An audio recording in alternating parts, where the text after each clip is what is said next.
Assalamualaikum warahmatullahi wabarakatuh. Nama saya Dinda Afni Nur Anissa dari kelas KPIA NPM 1904010012. Di sini saya akan menjelaskan mengenai bauran pemasaran yang dimana untuk memenuhi mata kuliah manajemen siaran. Yang kita ketahui, bauran pemasaran atau marketing mix merupakan istilah dari pemasaran yang populer yang diperkenalkan oleh Neil Borden tahun 1965. Dan bauran pemasaran merupakan panduan antara 4P, yaitu product, price, place, dan promotion. Dan dalam perkembangannya, konsep 4P mengalami penyesuaian dan perubahan. Ada yang menambahkan P satu lagi, yaitu people. Menurut The Carter Institute of Marketing, pemasaran adalah proses manajemen yang mengidentifikasi, mengantisipasi, dan memuaskan pelanggan yang menjadi syarat untuk bisa memperoleh laba. Pakar pemasaran termasyhur Philip Kotler menyebut pemasaran sebagai proses sosial yang membuat individu dan kelompok memperoleh apa yang dibutuhkan serta diinginkan melalui penciptaan dan pertukaran produk dan nilai dengan orang lain. Nah, di sini kita akan menelaah satu demi satu dari keempat P tersebut sehingga kita memiliki pemahaman yang lebih mendalam. P yang pertama yaitu produk.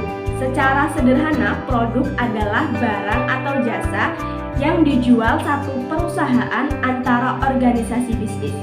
Dalam konteks media massa, produk yang dipasarkan adalah isi media yang berupa isi yang bersifat informatif, edukatif, dan menghibur.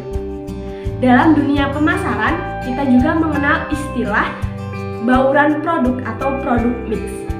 Menurut swasta, lini produk adalah sekelompok barang yang pada pokoknya cenderung mempunyai tujuan penggunaan sama dan memiliki karakter secara fisik yang hampir sama. Kita bisa mengambil misal lini produk sepatu yang di dalamnya ada sepatu olahraga, sepatu pria, sepatu wanita, dan sepatu anak-anak. Atau kalau dalam bisnis media, koran mingguan dan tabloid. Dan dalam kegiatan pemasaran kita mengenal strategi lini produk. Maksudnya, satu perusahaan menerapkan strategi pemasaran dengan memperluas lini produk yang dilakukan dengan menambah jumlah lini produk. Misalnya, satu tabloid olahraga menambah lini produk dengan menerbitkan tabloid khusus sepak bola. Kemudian yang kedua yaitu menyempitkan bauran produk yang dilakukan dengan mengurangi lini produk seperti menghentikan tabloid khusus sepak bola atau bulu tangkis menjadi tabloid olahraga saja. Kemudian yang ketiga yaitu perubahan produk yang ada yang dilakukan dengan desain ulang produk, seperti satu majalah berita yang mendesain ulang konsep pemberitaan majalahnya atau mengubah ukuran koran Saparsit menjadi tabloid. Kemudian yang keempat, pengembangan manfaat dari produk yang ada yang mengembangkan cara pemakaian baru dari produk yang ada, seperti mengubah konsep siaran radio untuk wanita atau pria saja menjadi siaran radio untuk keluarga. Kemudian yang kelima yaitu penentuan posisi produk yang menentukan posisi produk di pasar dengan mengembangkan produk yang ada, seperti membuat majalah untuk anak muda dari satu kelompok penerbitan.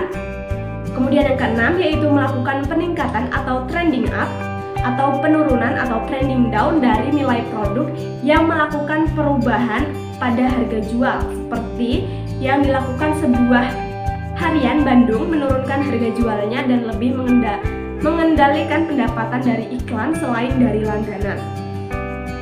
Selanjutnya yaitu harga, yaitu harga sendiri adalah jumlah uang yang dibutuhkan untuk mendapatkan sejumlah kombinasi dari barang beserta pelayanannya.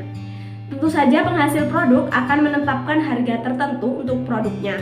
Tujuan dari penetapan harga yaitu mendapatkan laba maksimal, mendapatkan pengembangan investasi yang ditargetkan atau pengembalian pada penjualan bersih, kemudian mencegah atau mengurangi persaingan, dan mempertahankan atau memperbaiki pangsa pasar. Bila memperhatikan tujuan penetapan harga, maka dalam kegiatan pemasaran kita tidak hanya mempertimbangkan penetapan harga hanya untuk meraih laba atau menjadi bagian dari upaya pengembalian investasi, tapi tak kalah pentingnya juga untuk memperhatikan upaya memenangkan persaingan atau bahkan mempertahankan pangsa pasar yang sudah diperoleh.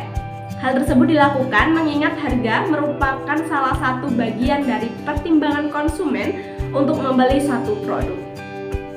Kemudian P yang selanjutnya yaitu distribusi atau produksi kan. Produk apapun tentu tidak langsung dipasarkan oleh konsumen, melainkan akan ada jaringan distribusi atau saluran distribusi. Bila produsen memasarkan langsung pada konsumennya, akan tinggi biaya distribusinya. Maka dalam beberapa hal pendekatan penjualan langsung banyak dilakukan oleh organisasi media, namun dalam praktiknya tetap membutuhkan jasa saluran distribusi. Majalah remaja yang dijual untuk penerbit majalah tetap membutuhkan layanan perusahaan ekspedisi untuk menyampaikan majalah pada pelanggannya. Nah, apa sih yang dimaksud dengan saluran distribusi? Saluran distribusi menurut swasta menjelaskan bahwa saluran distribusi adalah saluran yang digunakan oleh produsen untuk menyalurkan barang tersebut dari produsen sampai ke konsumen atau pemakai industri. Kemudian P selanjutnya yaitu promosi. Promosi yaitu promosi yang kini sering disebut juga dengan komunikasi pemasaran, pada dasarnya merupakan penyampaian informasi produk dari produsen pada konsumen. Dalam konteks bauran pemasaran, kita juga mengenal bauran promosi.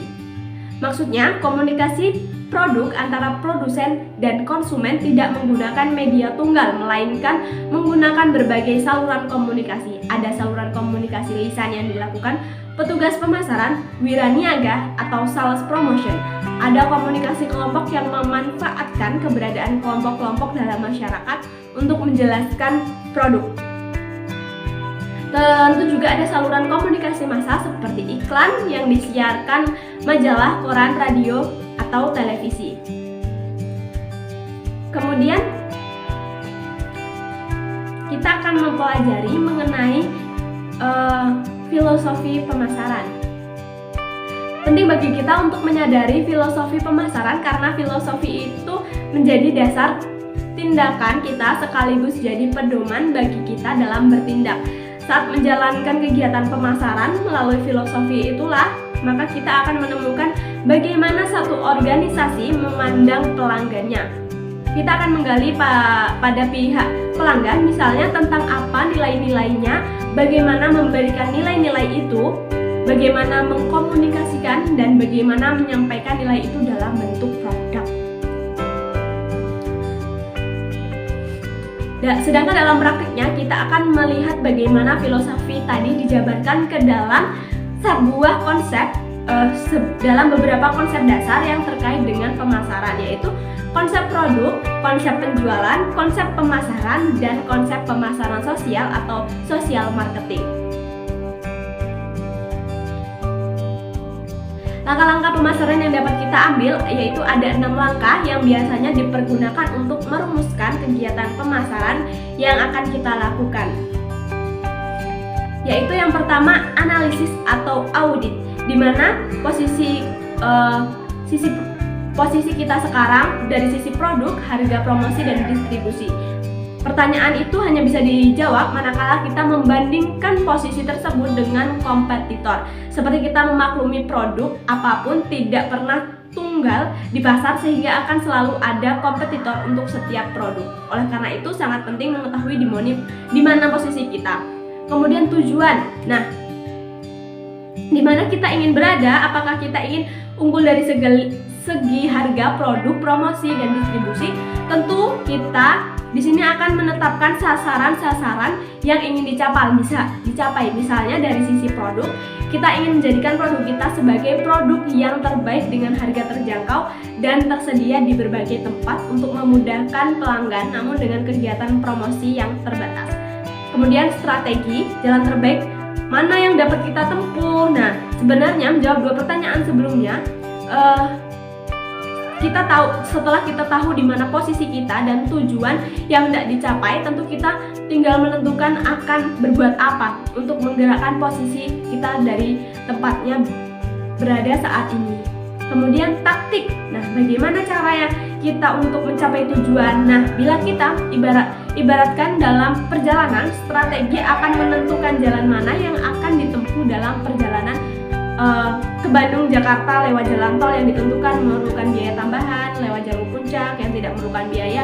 Nah, itu merupakan pilihan strateginya. Nah, sedangkan taktik menunjukkan pada apa yang akan kita gunakan untuk melakukan perjalanan ini. Misalnya menggunakan motor, menggunakan mobil, menggunakan bis, atau menggunakan mobil pribadi atau mobil sewaan seperti itu. Nah, kemudian implementasi. Apa sih yang harus kita lakukan dengan analisis atau audit yang ditetapkan? Nah, di sini berarti kita mulai berhitung mengenai penggunaan sumber daya yang kita miliki. Kita akan membutuhkan sumber daya manusia, sumber daya finansial, dan sumber daya pendukung lainnya. Kemudian kendali. Nah, bagaimana kita memastikan perjalanan mencapai tujuan itu? Nah, melalui kendali ini kita berusaha untuk mengendalikan setiap langkah yang akan kita lakukan sehingga bisa diketahui sejak dini jika terjadi penyimpangan dari tujuan. Kita pun bisa melakukan deteksi atas penyimpangan, misalnya apakah harga yang ditetapkan ternyata di pasar tidak sesuai rencana, begitu juga dengan distribusi ternyata salurannya tersumbat, dan seterusnya. Kita menetapkan apa saja yang harus kita kendalikan dari produk, harga, promosi, dan distribusi. Nah, itulah tadi yang mungkin bisa saya sampaikan mengenai bauran pemasaran yang khususnya di media massa. Mungkin ada kurang atau lebihnya, saya mohon maaf. Saya akhiri. Wassalamualaikum warahmatullahi wabarakatuh.